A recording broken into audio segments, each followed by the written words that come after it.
Oke, baik. Hari ini adalah saya akan menjelaskan tentang kepemimpinan kependidikan. Cuman dalam kepemimpinan pendidikan, kepemimpinan itu kan banyak ya.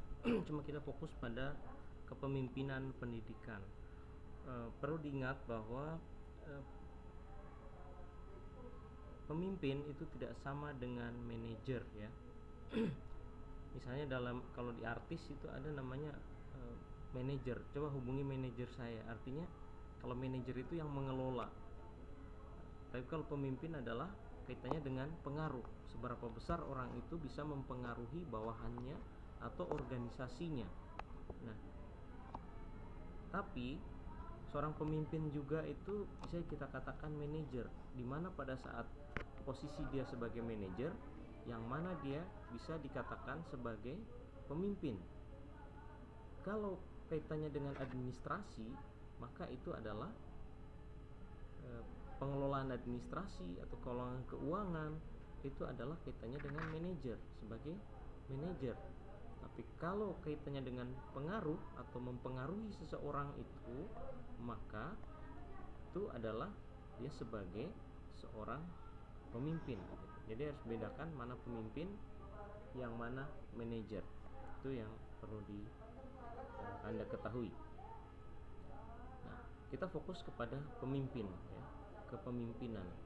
Kepemimpinan menurut LPPKS Kemendikbud ini kaitannya dengan lembaga pengembangan pelatihan kepala sekolah, kalau tidak salah panjangnya itu bisa dicek ini. Tapi ini kaitannya tentang pelatihan kepala sekolah ya. Lembaga ini melatih kepala-kepala sekolah atau membentuk kepala-kepala sekolah ya.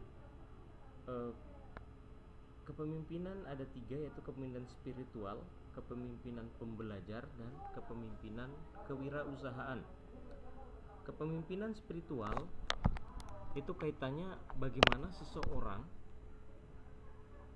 itu memimpin berdasarkan kaitannya dengan membawa bawahannya, kaitannya dengan Tuhan ya, mendekatkan dengan Tuhan atau hal-hal tentang kebaikan ya. Misalnya seorang pemimpin itu menyerukan untuk bawahannya sholat pada saat jam-jam tertentu ya.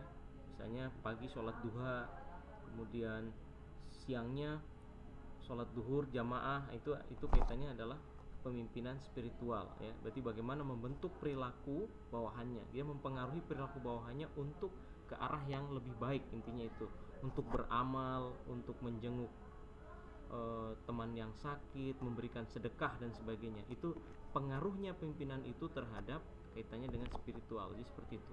Kemudian yang berikutnya adalah kepemimpinan pembelajar. Itu bagaimana seorang pemimpin mempengaruhi bawahannya, kaitannya dengan pengembangan pembelajaran ya. Misalnya bagaimana mempengaruhi bawahannya untuk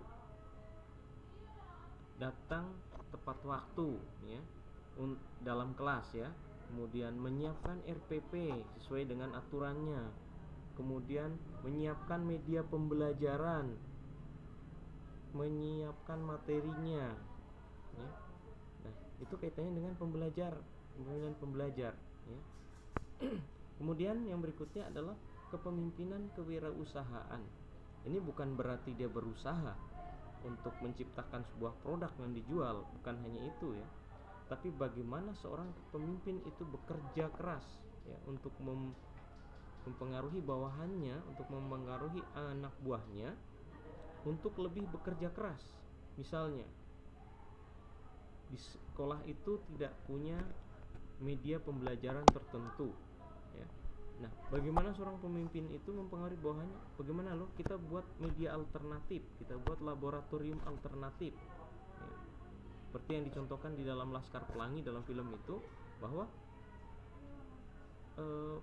muridnya kurang, sekolahnya mau ditutup. Bagaimana jiwa kewirausahaan itu muncul?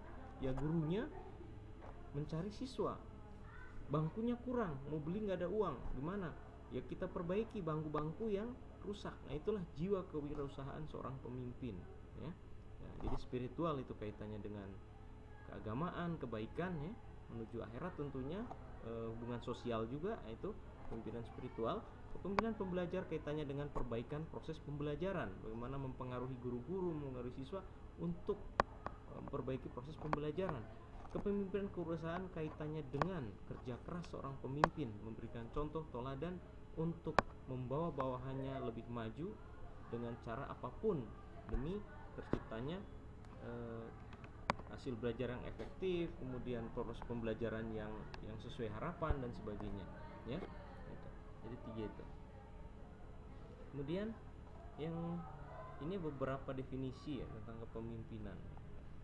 Kalau kepemimpinan itu pada dasarnya berhubungan dengan ada keterampilan, ya, apa yang dimiliki, kecakapan, kemudian ada tingkat pengaruh yang dimiliki seorang. Oleh sebab itu kepemimpinan harus dimiliki oleh orang yang bukan pemimpin, ya.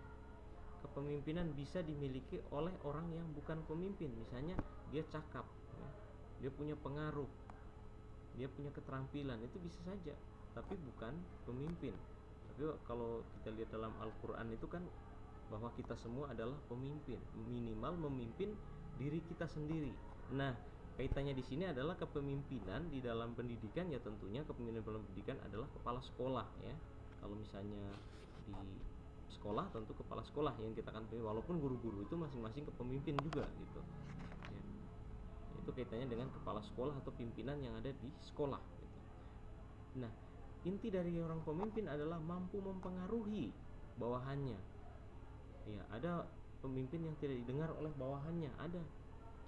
Bawahannya lari sendiri ke kanan, pemimpinnya lari ke kiri, ya karena mungkin tidak punya pengaruh.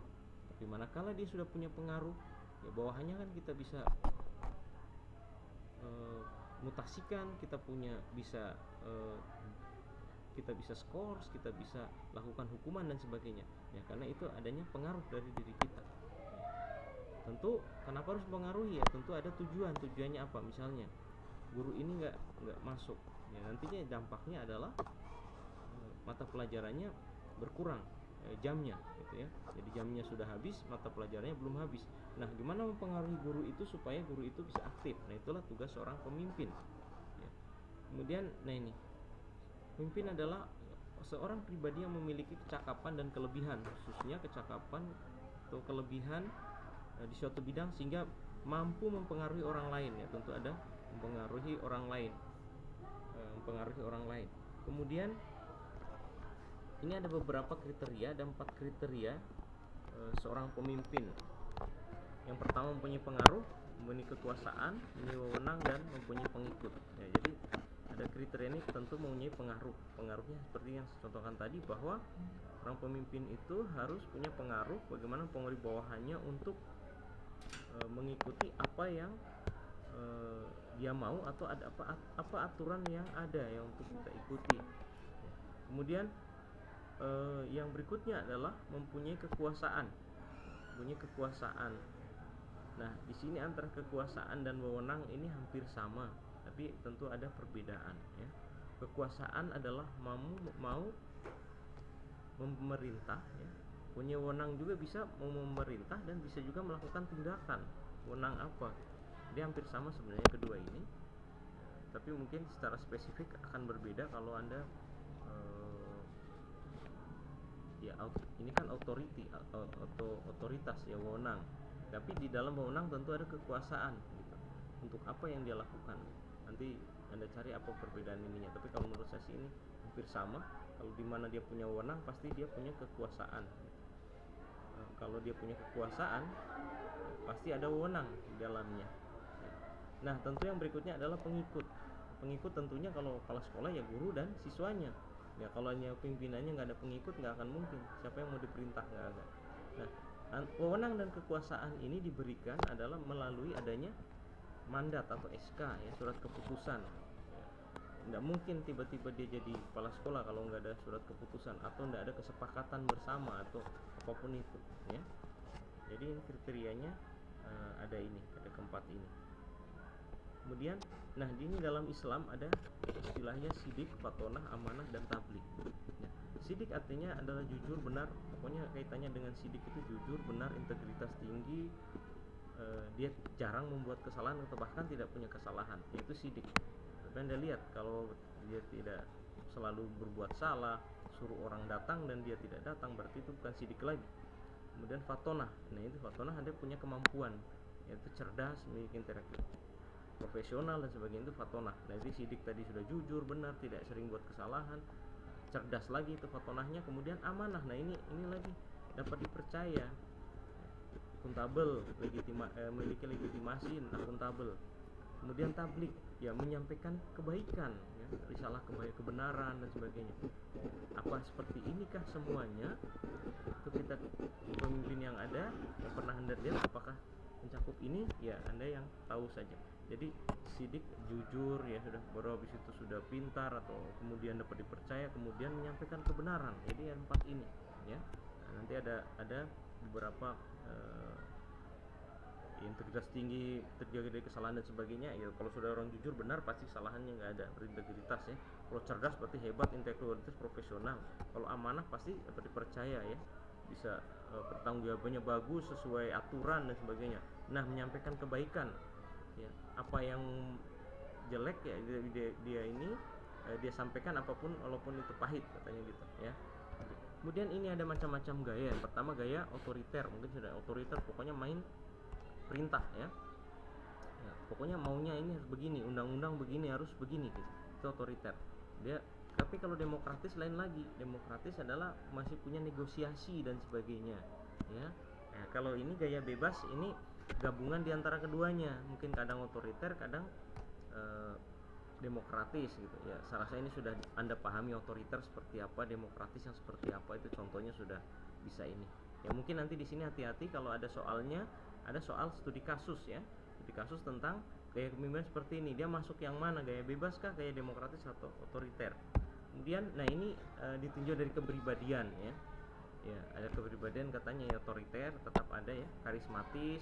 Karismatis itu kan kaitannya dengan seorang saja baru lewat dia sudah orang hargai sekali ya, dihargai sekali. Biasa karismatis itu raja ya, dihargai sekali ya, dia pokoknya hebat lah gitu, jadi karismatis. Jadi kadang orang lewat saja sudah merunduk semua. Nah, kemudian ada diplomatis. Diplomatis adalah adanya negosiasi, oh bisa nggak begini gini, oh solusinya gimana, itu diplomatis. Nah kalau otoriter, itu otoriter jangan diartikan jahat ya. Otoriter itu dia mengikut aturan, biasanya begitu, bukan berarti, tapi untuk melanggar dia nggak mau, harus ikut aturan. Itu susah juga gitu. Beda dengan demokratis tadi ya, atau diplomatis ya. Tapi diplomatis ini sebenarnya kaitannya dengan demokratis tadi ya. Diplomatis masih ada ini. Nah moralitas ya, itu biasa memimpin dengan moral, dia tunjukkan kebaikan-kebaikannya, hampir sama dengan tadi yang tablik ya, menyampaikan kebaikan. Ininya moral kan di situ.